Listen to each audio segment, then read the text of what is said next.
prof, je ne sais pas si c'était en marketing ou en commercial, et il nous avait dit, dans 5 ans, dans 10 ans, comment vous vous projetez? Et on avait tous marqué sur une feuille. Et moi, dans 5 ans, j'avais marqué, je voulais être manager, et dans 10 ans, je voulais être chef d'entreprise. Voilà. Je m'étais fixé un objectif comme ça, et cet objectif-là, je l'ai gardé en moi. Il faut que ça soit quelque chose que vous visualisez, et vous y pensiez en permanence, parce qu'il n'y a que par la visualisation qu'on peut arriver que l'on peut arriver à ses fins.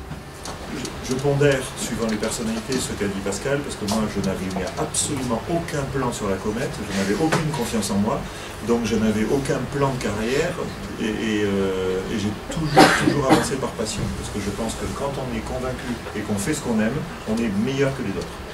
Donc dans tous les cas, il faut aimer ce qu'on fait, dans tous les cas.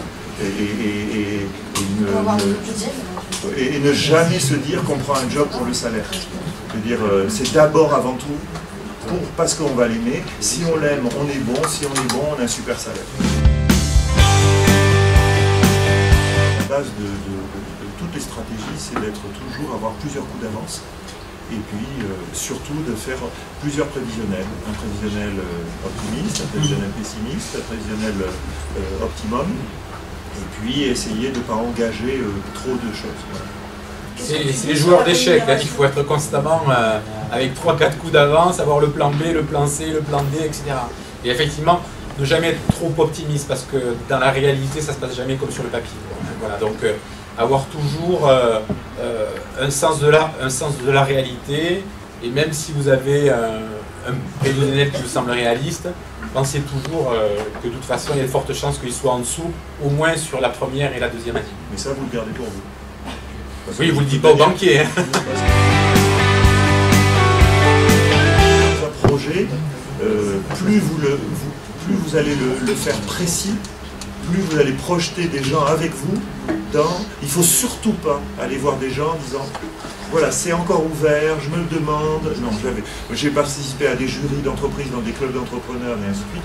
On se rétame toujours, les personnes se rétament toujours si, justement, dans les scénarios que vous avez dans la cartouchière, vous en choisissez un.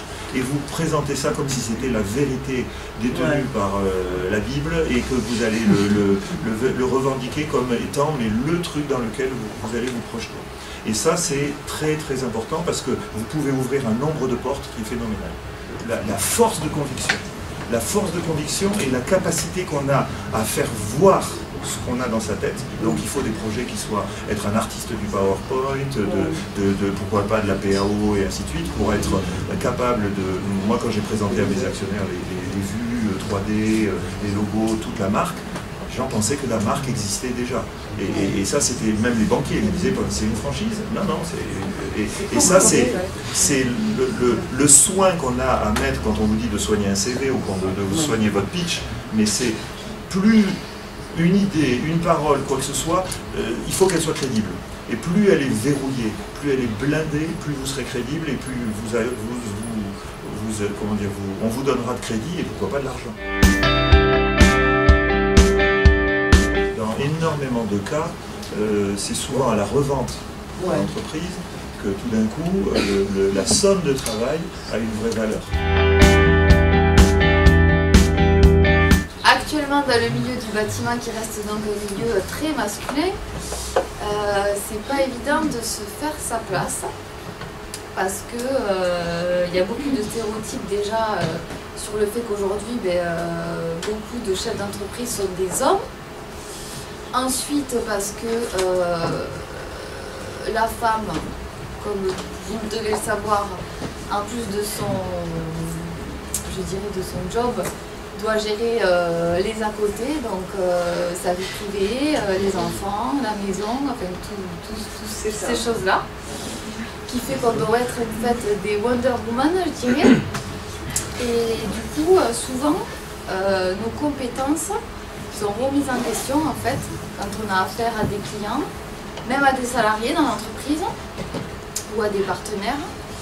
Et du coup, moi je l'ai vécu. Maintenant, je pense que je suis un peu plus installée et en place, comme combat au quotidien en fait.